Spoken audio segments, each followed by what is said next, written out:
নমস্কার, আমি শুভাঙ্কি। আবারও আমরা চলে এসেছি সমস্যার সমাধান অনুষ্ঠানে এবং সমস্ত সমস্যার সমাধান করতে যাকে পেয়ে গেছি তার ব্যাপারে যতই বলবো ততই কম। আমাদের সকলের প্রিয় জ্যোতিষবিদ অ্যাস্ট্রোলজার জয়দেব শাস্ত্রীজি। অনেক অনেক স্বাগত আজকে স্টুডিওতে।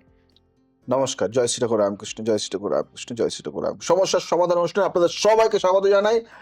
আজকে এমন এমন কিছু কোশ্চেনের অ্যান্সার নিয়ে এসেছি আমরা, যেটা হয়তো আপনাদেরই মনের কথা। পিয়ালি দাস আমাদেরকে মেসেজ করেছে, বয়স ২৬ বছর, থাকে নদিয়াতে এবং বলছে প্রেমের সম্পর্কে বারবার ঠকছি। বিশ্বাস করার পর মানুষ চলে যাচ্ছে। এটা কি আমার কুণ্ডলীর দোষ? জানতে চেয়েছে আপনার কাছে এর প্রতিকার।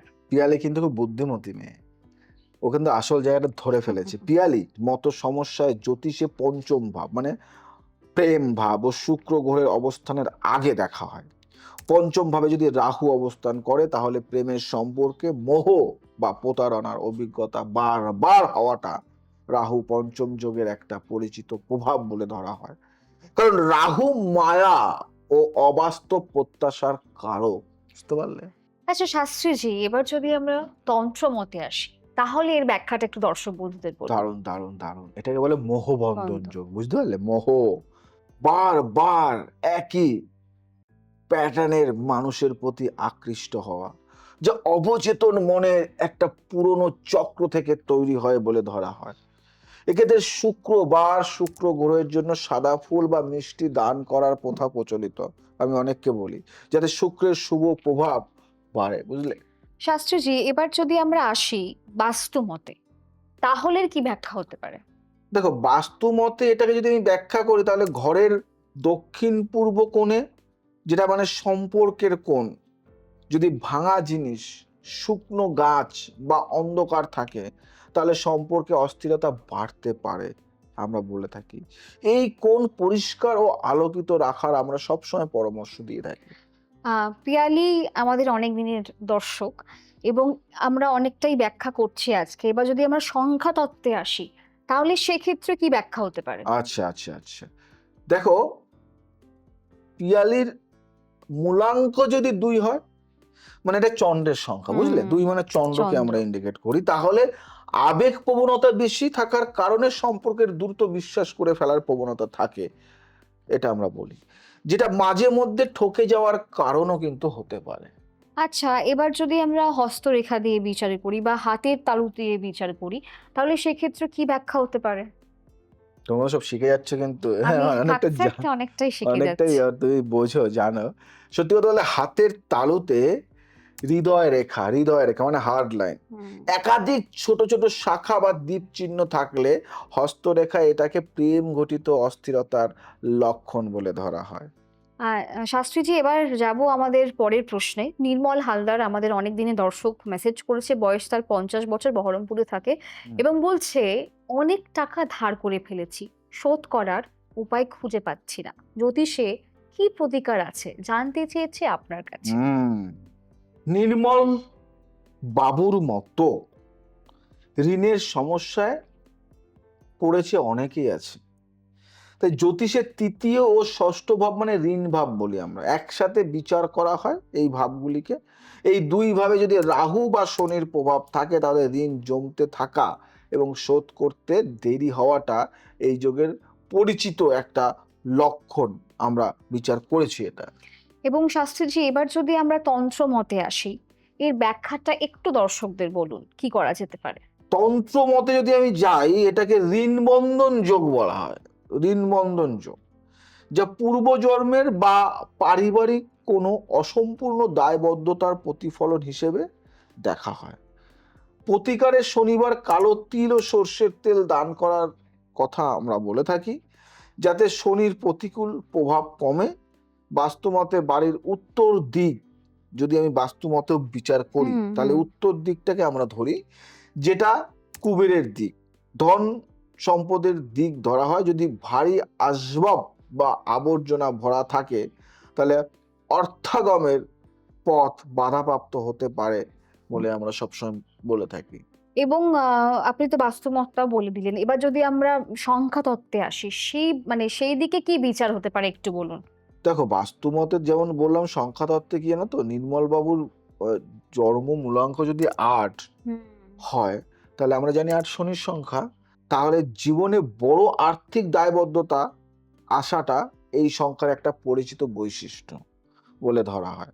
তবে ধৈর্য ধরে চললে এই সংখ্যার মানুষরা শেষে আর্থিক স্থিতি ফিরে পান বলেও বিশ্বাস করা হয়।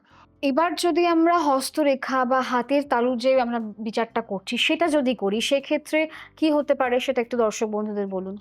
দেখো হাতের তালুতে ভাগ্যরেখার পাশে যদি একাধিক একাধিক আড়াআড়ি ছোট রেখা ক্রস লাইন থাকে, ক্রস লাইন, তাহলে হস্তরেখায় এটাকে আর্থিক বাধার ইঙ্গিত বলে ধরা হয়। যাব পরের প্রশ্নে। সঞ্জয় বাগচি প্রশ্ন করেছে, বয়স 36 ইয়ার্স এবং কৃষ্ণনগরে থাকে এবং বলছে বহুদিন ধরে একটা জমি নিয়ে মামলা চলছে, রায় কিছুতেই পক্ষে আসছে না।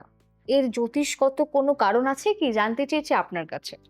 দেখো সঞ্জয় বাবুর মতো মামলা মোকদ্দমার সমস্যায় জ্যোতিষের ষষ্ঠ ভাব মানে শত্রু ও মামলা ভাব এবং তার সাথে সপ্তম দশম ভাবের সম্পর্ক বিচার করা হয়। ষষ্ঠেশ যদি দুর্বল হয় বা পাপগ্রহ দ্বারা পীড়িত হয়, তাহলে মামলায় দীর্ঘ শত্রুতা বা প্রতিকূল ফলাফল আসাটা এই যোগের পরিচিত একটা প্রভাব বলে কিন্তু ধরা হয়। একদমই তাই। এবং শাস্ত্রীজি আজকে যদি আমরা মানে যে বিচারটা আমরা করছি তন্ত্র মতে বলছি এবং শঙ্কতত্ত্ব নিয়েও কথা বলছি, তো তন্ত্র মতে যদি আসি এর বিচার কি হতে পারে? আচ্ছা, তন্ত্র মতে দীর্ঘদিনের মামলাকে অনেক সময় শত্রু বাধা যোগ বলে, বুঝতে পারলে, যেখানে প্রতিপক্ষের দিক থেকে একটা প্রবল ইচ্ছা শক্তি কাজ করছে বলে ধারণা করা হয়। আমরা যদি প্রতিকার বলি, মঙ্গলবার হনুমান মন্দিরে সিঁদুর ও তেল দান করার প্রথা প্রচলিত বা ষষ্ঠ ভাবের প্রতিকূলতা কমাতে সাহায্য করে বলে বিশ্বাস করা হয়। শাস্ত্রীজি এবার যদি আমরা এর বিচার বাস্তু মতে করি তাহলে কি করা যেতে পারে একটু দর্শকদের বলুন। দারুণ কথা বলেছে, দারুণ। মানে বাস্তু মতে যদি আমি বলি, তাহলে দেখো বাস্তু মতে বলতে গেলে বাড়ির দক্ষিণ দিক যমের দিক, বিতর্ক ও সংঘাতের সাথে যুক্ত। যদি ভারী বা অগোছালো থাকে, তাহলে আইনি জটিলতা দীর্ঘায়িত হতে পারে বলে কিন্তু ধরা হয়। আচ্ছা, এবার যদি আমরা ধরুন সংখ্যা মানে তত্ত্বের কথা বলি, সেক্ষেত্রে কি বিচার করা যেতে পারে সঞ্জয় বাবুর জন্য?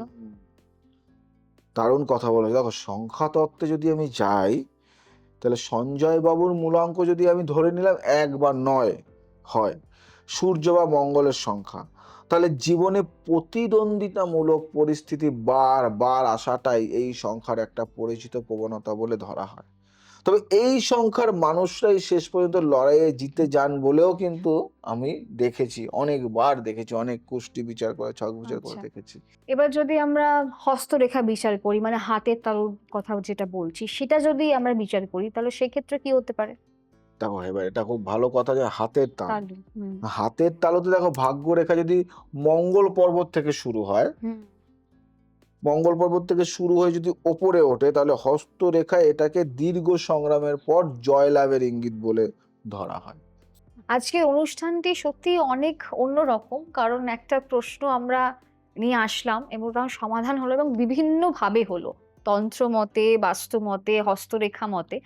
এবং যারা চাইছেন যে এরকম একটা জ্ঞানী মানুষের সান্নিধ্যে আসতে তারা কিন্তু অবশ্যই আমার মনে হয় আর বাড়ি বসে থাকবেন না। আমাদের এখানে শিক্ষা দান করা হয় এবং তার জন্য যৎসামান্য কিছু পারিশ্রমিক নেওয়া হয় এবং তন্ত্র, জ্যোতিষ, সংখ্যাতত্ত্ব, গ্রাফোলজি এবং ট্যারোর সমস্ত রকম যোগ, প্রাণায়াম, মুদ্রা সব কিছু কিন্তু এখানে শেখানো হয় এবং জ্যোতিষ রিলেটেড যা যা আছে সময়ের সাথে সাথে আমাদের চলতে হয়। ভালো থাকো, সুস্থ থাকো, সবাইকে ভালো রাখো। আজ আসি, আবার আসবো নতুন কিছু নিয়ে। জয় শ্রী ঠাকুর রামকৃষ্ণ।